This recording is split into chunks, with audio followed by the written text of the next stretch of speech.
ভ্রমণ শুধু একটি গন্তব্যে পৌঁছানো নয়, এটি হলো আত্মার মুক্তি। জীবন একটাই, আর পৃথিবী অনেক বড়। তাই সুযোগ পেলেই ব্যাগ গুছিয়ে বেরিয়ে পড়ো, কারণ নতুন অভিজ্ঞতাই জীবনকে সুন্দর করে তোলে। আর সেই উদ্দেশ্যেই বেরিয়ে পড়লাম গন্তব্য বিনোদিয়া পার্ক। এটি যশোর জেলার ক্যান্টনমেন্ট এলাকার ভিতরে অবস্থিত। ভিতরের পরিবেশটা অনেক বেশি সুন্দর এবং অনেক বেশি ছায়া। বাইরের এত গরম, এত তাপের ভেতরে সেখানে যে তার ভিতরে ঢোকার পরে এত সুন্দর একটা ছায়া শীতল অনুভূতি, খুবই ভালো লাগলো। যশোর শহর থেকে মাত্র 5 কিলোমিটার দূরে সেনানিবাসের শান্তলা নামক স্থানে এক মনোরম পরিবেশে পার্কটি অবস্থিত। এখানে রয়েছে শিশুদের জন্য পার্ক, ছোট নদী, চিড়িয়াখানা, আবার এখানে পুকুরের ভিতরে রয়েছে রং বেরঙের মাছ, যেখানে বাচ্চা এবং বড়রা সবাই খাবার দেয়। মানুষের জীবনে ভ্রমণের গুরুত্ব অপরিসীম। আমরা বিভিন্ন সময় জীবনের শত ব্যস্ততার মাঝে চাই একটু স্বস্তির নিঃশ্বাস নিতে। বেরিয়ে পড়ি পছন্দের কোনো জায়গায় ঘুরতে।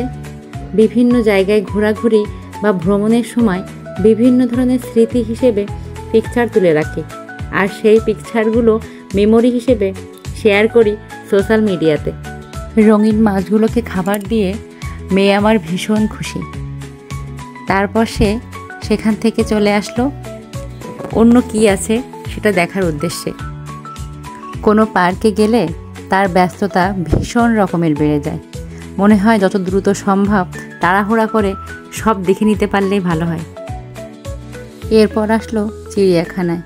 সেখানে প্রথমেই দেখা হলো ভাল্লুকের সঙ্গে, তারপর একটা সজারু, এরপর খরগোশ।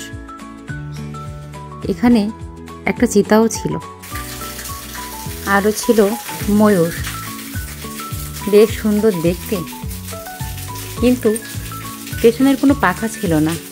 উট পাখিগুলো বেশ সুন্দর। এখানে 2টা বানর, একটা হনুমান। এরপর একটু খাওয়া দাওয়া তো করাই লাগে।